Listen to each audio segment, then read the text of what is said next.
ગત 14 માર્ચના દિવસે એટલાન્ટિક અપાર્ટમેન્ટમાં આગ લાગવાનો બનાવ બનેલ, જેમાં 3 વ્યક્તિઓનું મૃત્યુ નિપજેલ હતું અને એક બાળકીને ઈજા થયેલ હતી. આ બાબતે માલવીયનગર પોલીસ સ્ટેશન દ્વારા એક એડીનો બનાવ નોંધી તપાસની કાર્યવાહી હાથ ધરવામાં આવી છે. અને આ બાબતે હજુ સુધી માલવીયનગર પોલીસ સ્ટેશન દ્વારા આરએમસી કમિશનર સરને એમની બાંધકામ શાખા સાથે અને એમના ફાયર વિભાગ સાથે પત્ર વ્યવહાર કર્યો છે.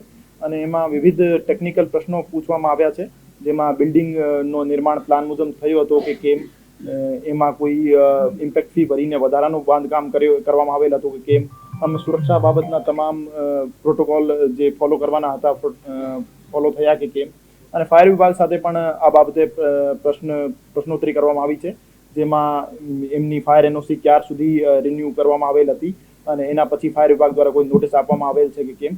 આ તમામ બાબતોના જવાબ અમારા પાસે આધિકારિક રૂપથી મળી જાય એના પછી આગળની કાર્યવાહી કરવામાં આવશે. નહીં, શુક્રવારે બનાવ બન્યો, શનિવારે પત્ર વ્યવહાર કરવામાં આવ્યો અને આજ મોસ્ટ પ્રોબેબલી જવાબ અમને મળી જશે.